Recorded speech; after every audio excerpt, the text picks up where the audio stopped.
Well, the ignorance was astounding in the president's display yesterday, Mike Barnicle, and it was dizzying, really, to watch him talk and try and recount history in his own words. I think Sam Stein put it best. Sam, you tweeted, somehow Trump has gone from the Soviet invasion of Afghanistan to the Kurds to Tom Cruise to computer boards to Obama and plane loads of cash. And here, Sam, is the Tom Cruise portion of that. Take a look. Iran is a much different country than it was when I became president.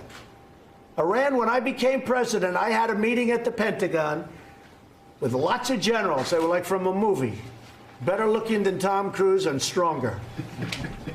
And I had more generals than I've ever seen. And we were at the bottom of this incredible room.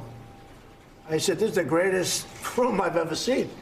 I saw more computer boards than I think that they make today. Iran is a much different country right now. They're having riots every week in every city, bigger than they've ever had before. Their currency is under siege, thanks to us. A lot of bad things are happening. When we do all of the things that we've done monetarily to Iran, Iran is in trouble. Sam Stein with the zigzagging of his brain from one topic to another.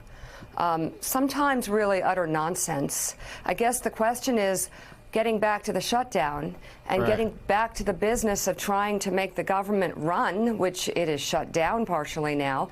How does anyone strike a deal with this man, even the Republicans? Well, they don't. I mean, what happened yesterday, in addition to all this disjointed talk about foreign policy, was he essentially just discounted out of hand the shutdown offer that his own vice president had recently made to Senate Democrats, which was sort of half of the $5 billion for the wall. He said, no, we want the $5 billion. So it becomes very hard for lawmakers to negotiate in good faith with the White House when they know that the president could just undermine Mike Pence at any moment.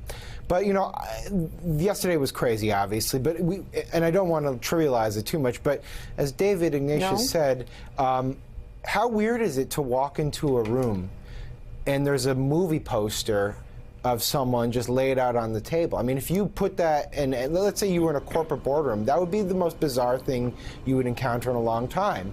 But yesterday, we were brought into this room, and they just had this movie poster laying there for some unknown reason. And again, it's minor, it's silly, but it's totally bizarre, and it gets to something that's common with this president, which is there is a trivialization of everything that's going on in the world. Everything is broken down into these sort of small little bits, and there's huge world consequences that he glosses over. So one thing, and David could talk to us maybe more than I can, but during the course of this rambling foreign policy speech, he just outright dismissed the work that India was doing alongside the U.S. in Afghanistan. He said, oh, they're building a library. Who cares? It's just a library. Of course, India is doing a lot more than that, but comments like that seem to me to have real-world diplomatic impacts, and Trump just seems to not care about all the, you know, chaos that it leaves in the wake of moments like these, and it does, I guess, I'm gathering, have real consequences down the road. Yeah. Well, we don't know if what he's doing, if he cares or not. We know that he certainly doesn't understand the impact of his ignorance on America's standing across the globe. Michael Steele, let's talk about his standing, though, inside the Republican Party. We saw Mitt Romney come out with a strong op-ed 2 days ago. Of course, I was humored by, let's say, certain blue check marks on the far left who attacked Romney's op-ed. Yeah. And, of course, these are the same people who've been bitching for years that Republicans aren't speaking out against Donald Trump. And here's a guy, I never saw it happen. I certainly never saw it during the Clinton administration when every Democrat I knew in the House and the Senate were attacking Bill Clinton privately in the last 2 years of his presidency. But Romney made a forceful statement before he was being sworn in. We'll see how he follows through. But just that op-ed before being sworn in was a remarkable thing. And while some toadies attacked Romney, for the most part, the Republican Party was silent yesterday. You read the Wall Street Journal today. There's criticisms of the president on the editorial page today, some suggesting that we may not be able to handle a second Trump term. Are we seeing an inflection point And are we going to see more of this from Republicans in 2019? I think that is the prevailing question within Republican circles, Joe.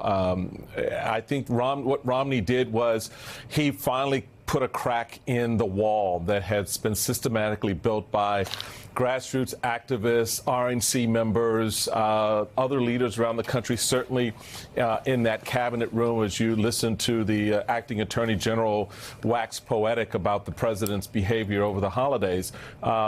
Romney's op-ed, leading off the way he did before he takes the oath of office, I think sent a signal that there's a change coming in the way that this Senate, with him in it, will respond to this president. I think Mitch McConnell notwithstanding, and that'll be an interesting little game of chess between the two of them.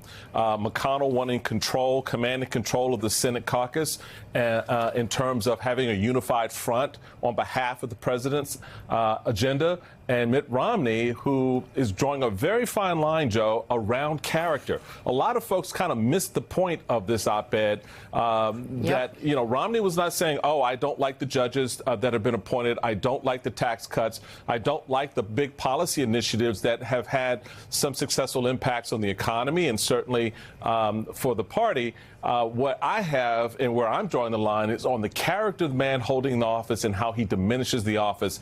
I think symbolizing that poster that we were just talking about on the desk, this sort of reality TV presidency that's only interested in the next episode, not the impact of the ideas and the policies that are coming forth. And I think Romney wants to draw that distinction.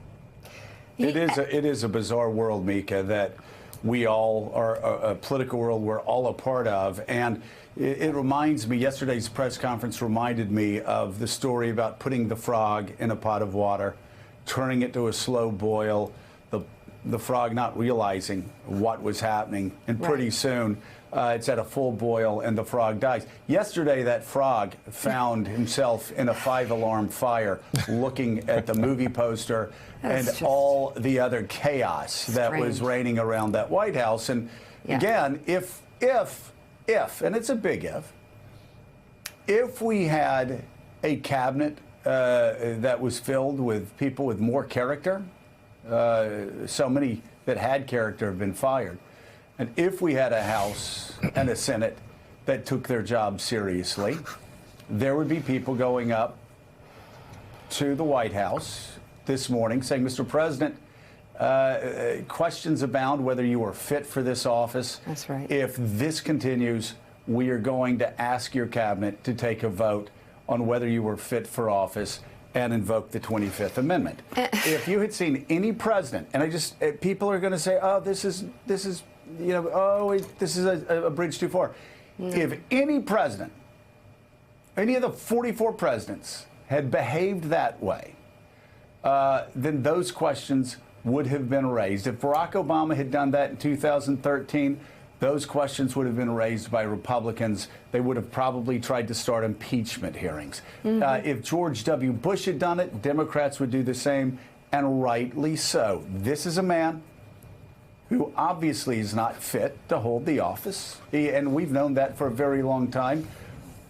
But he keeps giving, Mika, a preponderance of evidence to those cabinet members and members of the House and the Senate that would carry that vote. He is not fit. He is not acting fit, and he is pushing foreign policy initiatives that are actually going to do grave damage to this country, our national security, and embolden and strengthen our enemies. Iran's not having a terrible year. Iran's having a wonderful year. We just ceded Syria to Iran. They now have an active and open supply chain down to Hezbollah and anybody else that wants to destroy the state of Israel. Statements about his fitness are better coming from you than me, but for the Republicans who are criticizing Mitt Romney for the piece he wrote, head of the RNC, which is stunning, Mitch McConnell, Attorney General Whitaker, who obviously took the loyalty oath, and has acting as among many actings.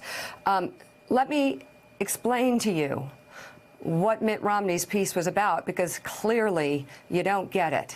He's creating an opening for you His piece was about character. His piece was about decency. His piece was about civility. His piece was about American moral character. No more than that. And he was asking for you to call this president out and hold him accountable on these issues and these issues alone. This is an opening for Republicans. Mika, I think that's a great point that you're making. I remember so many times when I was with a small group of rebels going after Newt Gingrich when we thought he was doing things that were hurting the Republican Party.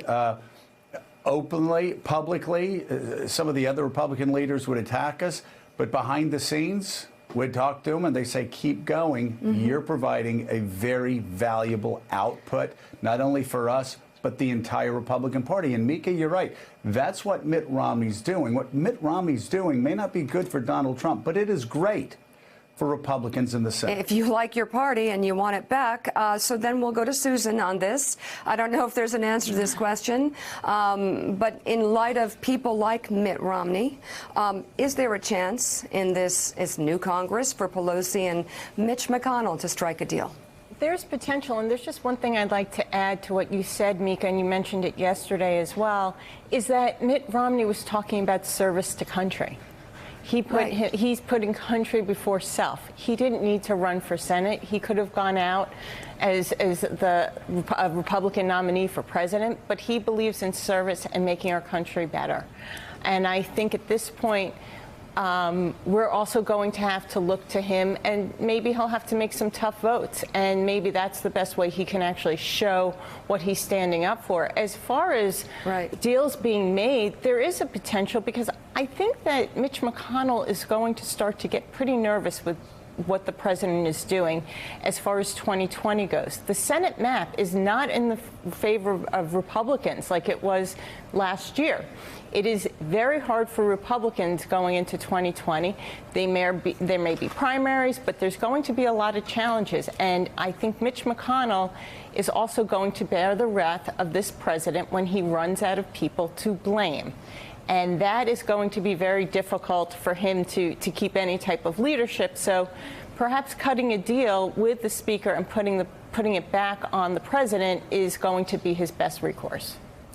Maybe his best recourse. And Mika, Susan's completely right. You look at Susan Collins in Maine. Yeah. You look at Cory Gardner in Colorado.